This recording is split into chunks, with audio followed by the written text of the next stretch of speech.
what our fans are going to be like when you have the hated Patriots. I mean,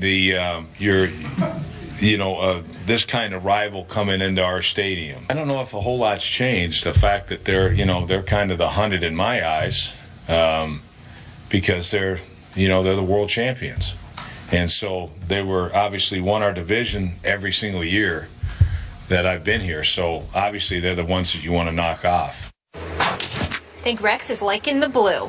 He's always played Tom Brady and the Patriots tough as Jets head coach, obviously now staying in the division with the Bills. He inherits another solid defense and gets to face the Patriots twice a year again. Rex is fired up and ready for Bill Belichick and Brady to come to town on Sunday. But take a look at the numbers here. Brady's stats are lower in every statistical category when facing Rex Ryan. Interesting. Skip, why has Rex been able to be so successful against Brady? Stephen A. Smith, I'm going to use a word here I don't often use on this show, and that's genius. I believe Rex Ryan is a defensive genius. I believe he's a better all-around defensive football coach than Bill Belichick. Yet Belichick's aura, his legend, his brand seems a lot bigger than Rex's as a defensive coordinating type of a strategic coach. And I don't buy it. I love Bill Belichick, as you well know. And I can make a case, certainly, that Bill Belichick is a better all-around head football coach than Rex Ryan, but not defensively. And yet, as we just saw from that soundbite, that little bit of clip that we just saw from Rex, which is only the tip of that iceberg, as you well know, Rex's showmanship continues to overshadow his strategic brilliance because he doesn't look or act like a genius, but he is. Now, he gets a lot of help, and I think it's time for us to start to give some credit to his now defensive coordinator, Dennis Thurman, who's now calling a lot of the defenses. But with some help from Dennis, it's mostly Rex through the week compiling a game plan that always frustrates and flusters Tom Brady. Not that they're going to shut him down. They're just going to occasionally confuse him enough that Brady's a little off balance against Rex. He's not sure what's coming next because nobody is sure what's coming next from Rex. Blitz-wise, look-wise, pass defense-wise, coverage-wise, it's always something a little bit different. And Rex is flat out arrogant about it. He's outspokenly arrogant about it. So that trickles down to his locker room.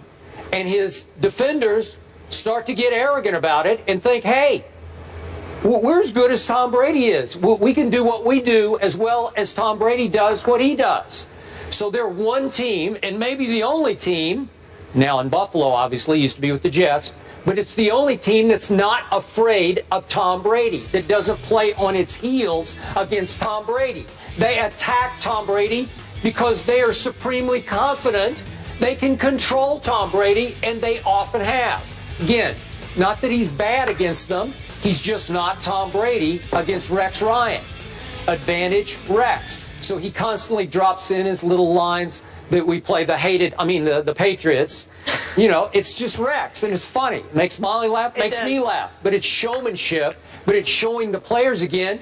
Rex ain't afraid of no Patriot, no Belichick. He's got, he's owned Tom Brady. You know, I don't use that word very often, but I can go so far, because I have so much respect for Brady, to say this is the one guy who has mentally owned Tom Brady. That's flat out genius that Rex is not going to get full credit for because too often he's a little bit of a clown act. I'm sorry, but he is. It's funny and it's entertaining, but it takes away from the truth of this matter that this guy is really gifted at coaching defensive football. That's a really good point. Because it's almost he doesn't need to do it. No, he doesn't. I mean, I don't, even though we all love that he does it. We enjoy it. But anyway, fire away, Stephen A. Well, he may be a showman and what have you, but let's give credit where credit is due. Rex Ryan means what he says, particularly when it comes to the Patriots. He may be a showman. When he came into New York, even though a lot of people ultimately felt he departed as a clown, I never felt that way about Rex Ryan because I recognized what the Jets were before he got there. And the fact that he took them to 2 straight AFC championship games, and if you remember that second year he went there, in the regular season, the Patriots had beaten the Jets 45-3.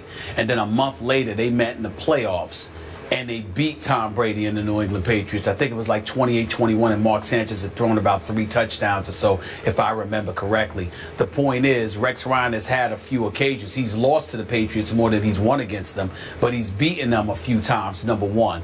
Number two, I think that primarily it's because he's had Tom Brady tap dancing in the pocket, like the late great Gregory Hines, God rest his soul. Just like I told you were in the going to past. get there.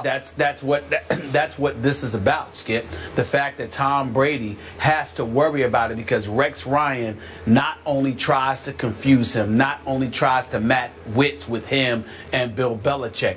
Rex Ryan makes it a point to let Brady know, you are going to feel our presence this afternoon or this evening whenever we play.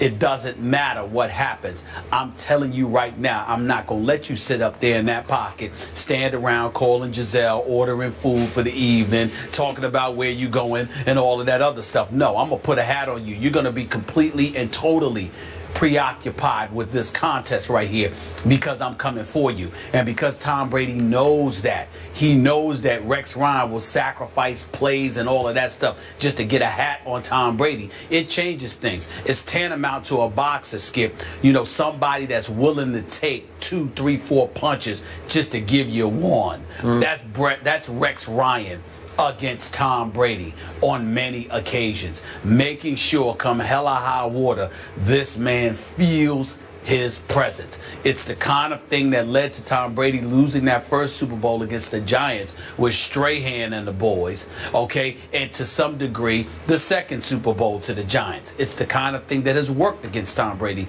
and the New England Patriots in the past, and Rex Ryan knows that better than anybody. I think that is what has a lot to do with it. It, of course, being the brainiac that he is on the defensive side of the ball has something to do with it. But it's primarily establishing a physical presence against Tom Brady, letting him know this is not going to be a good day for you on most occasions. Yep. You go up against one of my teams. That's what Rex Ryan does to Tom Brady.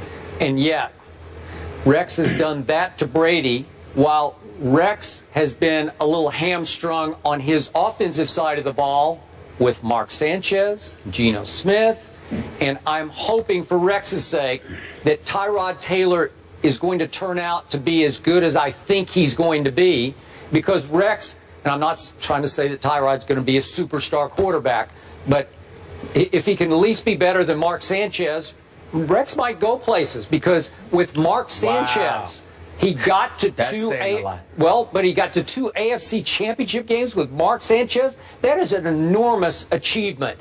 And the one that he got to was he had to go through Foxborough, that game you were talking about, the 2010 game, and then they lost at Pittsburgh. And in truth, Mark Sanchez, remember there was a sack fumble that William Gay returned for a touchdown that game on Sanchez. So you probably got as far as you could with Mark Sanchez. But I can suggest to you, as much as you love Aaron Rodgers, remember, then Pittsburgh went on to that Super Bowl against Aaron Rodgers. What if somehow, some way, Rex had managed to get out of Pittsburgh still alive with Mark Sanchez and gotten to that Super Bowl? Aaron Rodgers might have had a much longer day than he had against the Pittsburgh defense. Remember, Polamalu was beat up and he wasn't right and had 4 or 5 different knick-knack injuries and couldn't really run in that game. But if Rex had gotten to that Super Bowl, I don't know, it could have been much rougher on Aaron Rodgers. I'm not sure he would have been the MVP of that game. That's when Mark was the Sanchez. He was the Remember that? Sanchez. Well, Rex was trying to build him up. Keep in mind that the real thing that was going on is that defense was elite. Okay, you had a good running game, and you had a guy like Mark Sanchez who was playing within himself because he had just entered the league his first and second years respectively, and he was keeping the turnovers to a minimum. Then he got caught up in Sanchez, started making the circuit around New York City, being in the public eye a little bit more, started feeling himself. Yep. The ladies started Pretty coming his boy way. fresh. Keep in mind, but listen, the dude was at USC prior to coming to the NFL. That's Cali. That's Southern California that he was chilling in before he came to New York City. So it's safe to say that he was a bit distracted, and that may have played a role. I'm just saying. Maybe. So Bill Belichick responded this, and he's also low-key funny. Obviously, different sense of humor than Rex. He said, I think our record against Rex Ryan has been okay. We'll take it. He tweeted that. Excuse me, that tweet is from Mike Rodak. He heard that in a press conference there. I like it. The Ravens suffer a huge loss Sunday. Terrell Suggs is done for this year. How does no T-Sizzle affect the AFC North landscape? We'll tell you that coming up.